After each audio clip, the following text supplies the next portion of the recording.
রাতের গভীর অন্ধকারে এক চোর প্রাণপণে পালিয়ে যাচ্ছে।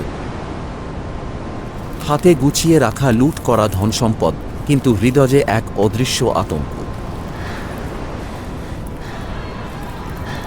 রাজার সৈন্যরা তার পিছু নিয়েছে, কিন্তু সে কি জানে যে নিয়তির খেলা তাকে কোথায় নিয়ে যাবে?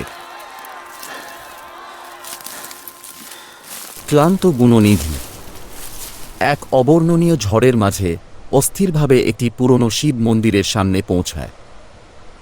মন্দিরটি ধুলায় ঢাকা, নিস্তব্ধ, যেন সময় দাঁড়িয়ে আছে। তার চোখ পড়ে মন্দিরের ঘণ্টা ও শিবলিঙ্গের জলধারীর ওপর। মূল্যবান ধাতু দিয়ে তৈরি এই বস্তুগুলো হাতিয়ে নিতে পারলে সে প্রচুর ধনসম্পদ অর্জন করতে পারবে। সে ধীরে ধীরে এগিয়ে যায়, কিন্তু ঠিক তখনই সে অনুভব করে অন্ধকার খুব গভীর, স্পষ্ট কিছুই দেখা যাচ্ছে না। আজ মহাশিবরাত্রি, আর মন্দির সম্পূর্ণ অন্ধকারে ঢেকে আছে।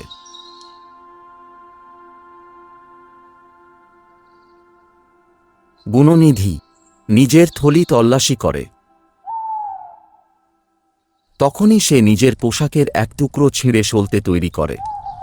চুরি করা ধনসম্পদ থেকে তেল বের করে সে পুরনো এক প্রদীপে ঢালে এবং তাতে আগুন জ্বালায়। মুহূর্তের মধ্যে নিস্তব্ধ শিবলিঙ্গের সামনে এক ছোট আলো জ্বলে ওঠে। এটি দেখে শিব মৃদু হাসলেন এবং বললেন, একটি প্রদীপ এক চোরের হাতে জ্বলল, কিন্তু সেই আলো শুধুমাত্র মন্দিরকে নয়, তার আত্মাকেও আলোকিত করল। শিব, যিনি ভোলেনাথ, যিনি অতি দয়ালু, অনুভব করলেন গুণনিধি অন্তরের পরিবর্তন। এক চোরের হাতে জ্বললেও প্রদীপটি ছিল শুদ্ধতার প্রতীক। এবং সেই মুহূর্তে শিব সিদ্ধান্ত নিলেন এই আত্মা একদিন মুক্তি পাবে।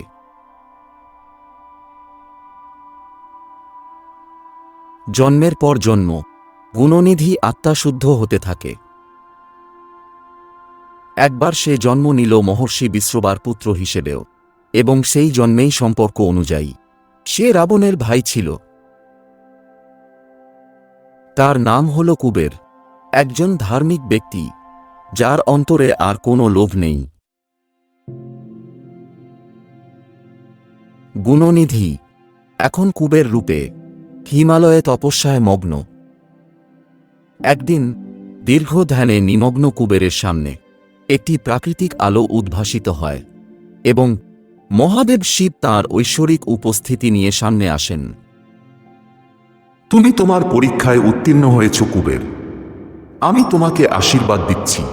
তুমি হবে দেবতাদের ধন সম্পদের রক্ষক, উত্তর দিকের অধিপতি এবং যক্ষদের রাজা।